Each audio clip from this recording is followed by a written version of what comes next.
Metroid Prime 3 Corruption, the final entry of the original Prime trilogy, and definitely the one I've heard the least about. I didn't really know what to expect with this one going in. Apparently it's a divisive title, branching the Metroid series out in a more cinematic direction with voice acting, action set pieces, and multi-planet exploration. Because of this, the typical atmosphere you expect of a Metroid title isn't as present in Corruption, and area and puzzle design is far more streamlined than in the previous two titles. In this video, I'm going to lay out what I found to be the best and the worst aspects of this game. Please be aware that this review is based on the Metroid Prime Trilogy version of Metroid Prime 3. Also be aware that I played this game twice for this review, once on veteran level difficulty and once on Hypermode-Level difficulty. Be warned that full spoilers for Metroid Prime 3 Corruption are on the table.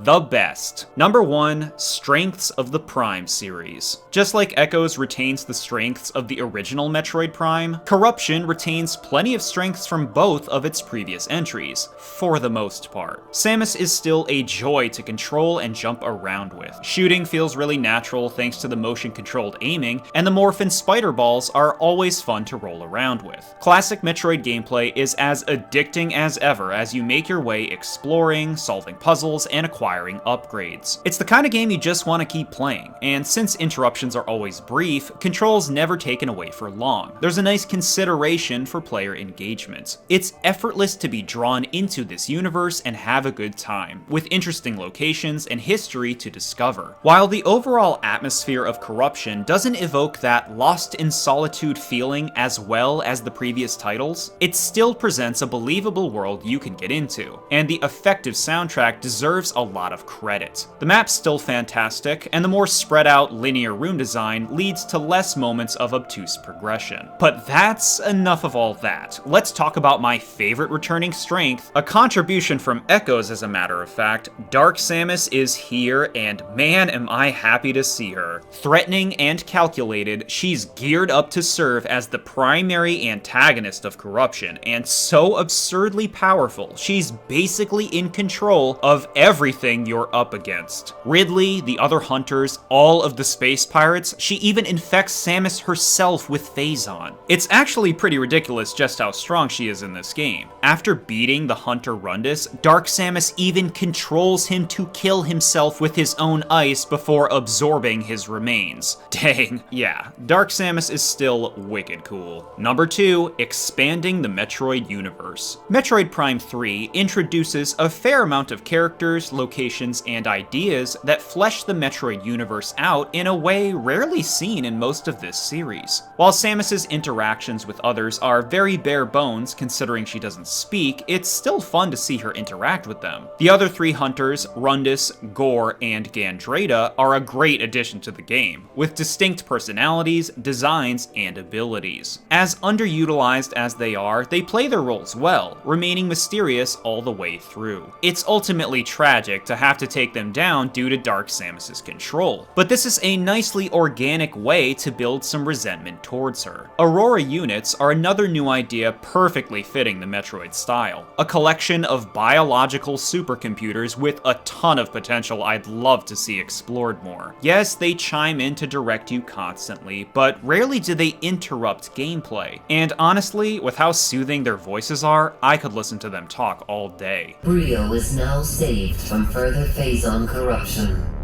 Thank you, Samus. Gore's plasma cannon should be able to fuse together the severed cables. We must ask you to hunt him down. Samus also takes full advantage of Phazon in this game, with a very cool looking new PED suit that even visually changes as she becomes more corrupted. While using Phazon has some major effects on combat design, it's an interesting idea narratively, even though they fail to do much with it by the end. It's also exciting to finally see the source of all Phazon itself, a planet naturally called Phase, a gnarly looking place with delightfully creepy visuals and life forms. The pirate Pirate Homeworld is another standout location, with a very memorable red and black aesthetic under a perpetual downpour of acid rain. Sneaking around the base makes for an immersive set piece, and the sequence where Gandreda poses as a Federation trooper is a fun moment despite how much more could have been done with the idea. Finally, we come to the best location of the corruption experience, Skytown Elysia. This enchanting planet has a novel geographic design, intriguing lore, and a heavenly music track, easily securing this place as one of the most original, memorable locations in the entire series. You even craft and carry around a nuclear bomb here. Yeah, this place deserves its reputation. Number 3, an enthralling opening. This may be a contentious point, as in all fairness, the opening sequence of Corruption is a big step away from the tone and presentation this series is known for. But for trying something so bold and different as an interactive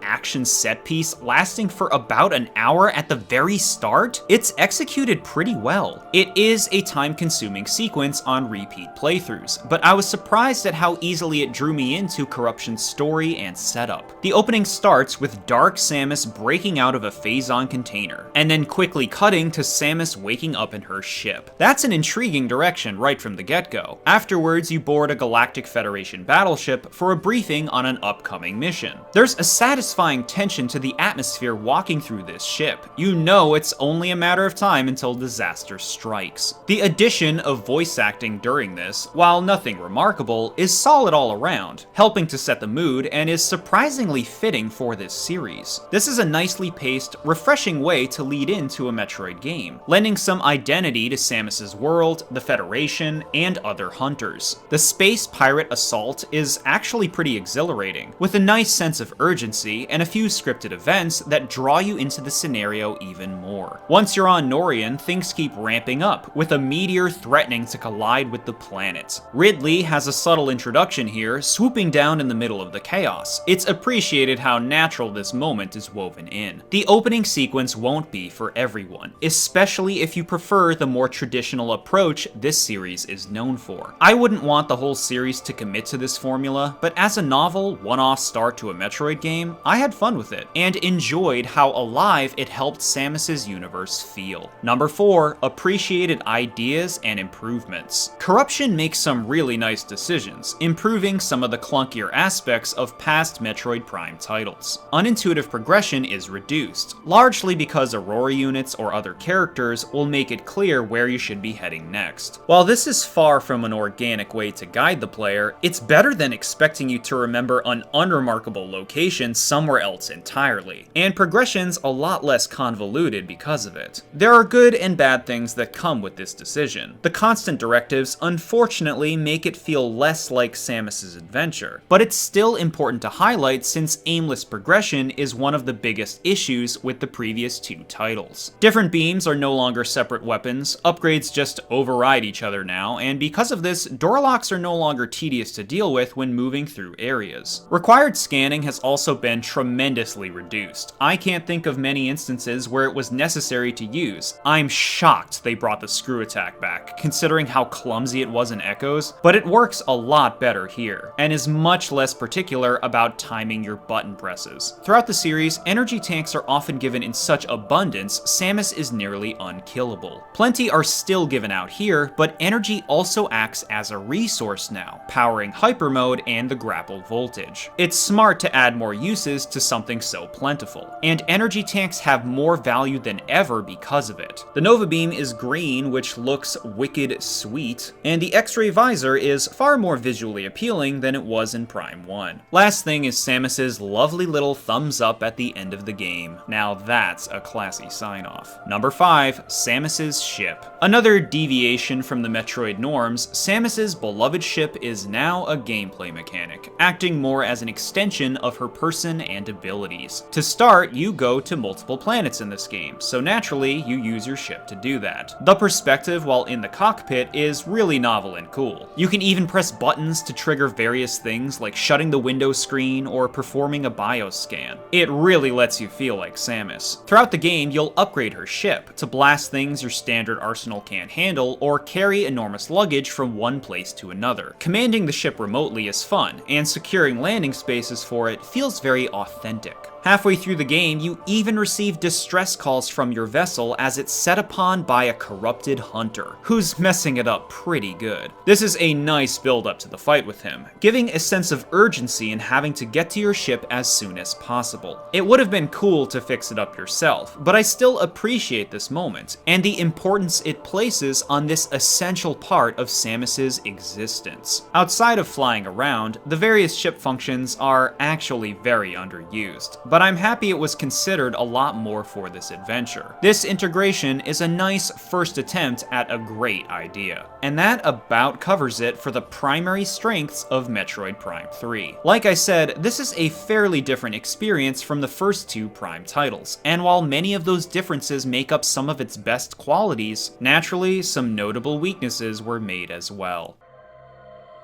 The worst. Number 1, Hyper Mode. Corruption introduces a new approach to combat with Hyper Mode, a phazon-infused power-up to Samus's attacks that is such a large boost in power, there's rarely a good reason to fight any other way. While it can be very satisfying to mow things down with it, every fight with standard enemies ends up feeling identical because of it. And you could say, why not just forego Hyper Mode and stick to your standard weapons? And sure, you could do that. If you want every enemy to take 8 times longer to defeat, enemy health seems tailored to Hyper Mode, so the strength of your regular beams and missiles is comparatively pathetic, making any altercation where you don't use Hyper Mode a mind-numbing drag, often leading you to accumulate so much damage anyway you might as well have just burned a tank for it in the first place. But like I said, this turns every battle into the same experience. Enter Hyper Mode, charge up your shot, and let it loose until everything's dead. Combat has very little depth or strategy because it caters so much to this new mechanic. Enemies can enter Hyper Mode too, which reduces your damage tremendously if you don't do it yourself. But it's annoying to have to use it for every single enemy because otherwise it will take so much longer. It's very all or nothing combat design. Boss fights are equally centered around it. It's basically required if you don't want to spend an absolute eternity taking them down. Rundus is a great example of a battle diminished by its catering to Hyper Mode. Fighting him normally takes a very long time, and he has some incredibly strong moves at low health that are really difficult to avoid. Utilizing Hyper Mode, he can literally be beaten in under a minute. It absolutely shreds his health bar, essentially defeating him before he has the chance to get going. But what kind of boss design is this? It's either over before you know it, or completely drawn out. Because you're given Hyper Mode so early, you never feel like you're getting stronger in Corruption. Not even a quarter of the way through the game, you already have the most effective way of taking everything down. Hyper Mode has a lot of potential, and can be fun to use, but since everything's designed around how powerful it is, you can barely fight any other way, leading to a very one-note, unbalanced combat system. Number 2, unrewarding rewards. As typical of a Metroid game, there are plenty of upgrades and collectibles to seek out in Corruption, and man, are most of these useless. To start with the primary upgrades, most of them just work like keys unlocking progression forward, rarely ever improving Samus's abilities in interesting ways. It's always very obvious when something has to be used, and since combat's so centralized around Hyper Mode, they rarely add anything to battles. Missiles and missile expansions have very poor value. Sure, they're used to open some doors, and a few enemies do prefer their use, but most of these are one-off instances. I don't think I ever came halfway to running out of these things. Ship missile expansions are far more absurd inclusions, as there are barely any moments you can even use your ship to perform a bombing run. These are so pointless, I'm convinced they were included just to have another thing for you to find. Friend vouchers are the worst decision of the bunch. You get these for accomplishing fairly challenging tasks, and they're used to unlock bonuses like artwork and dioramas. This would be really cool, except you might have noticed they're called friend vouchers, because you can't actually use them yourself. You have to send these to someone else with the game so they can redeem and use them. So if you want the bonuses, you have to find someone who has unspent friend vouchers to send them over on hardware that's only getting more outdated by the day. Wow, what a timeless decision that is to put in your game. Why enjoy your own rewards when you can participate in an arbitrary system where you have to find other people to take part in a convoluted process to, let's be real, get rewards that aren't worth this amount of effort. Number 3, a third round of boss complaints. Long-winded boss battles? In my Metroid Prime game? Yeah, no kidding. To be fair, Corruption is host to by far the smallest number of drawn-out battles in the Prime titles. But there are a few notable ones ensuring this tradition is kept alive. Moganar is probably the most infamous boss of this game, and even though it wasn't the most painful one in my playthrough, I can certainly see why it's poorly regarded. Destroying the orbs on its body is a fun idea in concept, but pretty annoying in actual practice, since they can regenerate and a few are placed in obnoxious spots. So it's a tedious battle you just have to tough out. Omega Ridley, even with hyper mode, still takes a while, making me wonder if I'll ever enjoy a fight against this character. Metroid Hatchers thankfully can be taken out instantly once you have the X-ray visor, but man are they irritating without it. They're not even dangerous, they're just so time-consuming, largely due to how terrible the targeting on the Seeker missiles is. The worst boss overall is the final boss, Aurora Unit 313, specifically the first phase, which, good god, is this slow. It's a pattern-based boss fight with so much time spent avoiding its unthreatening attacks. No wonder this planet is called Phase. Yeah, like the last two games, a lot of fights are draining because of how much time is spent waiting for weak points to show up.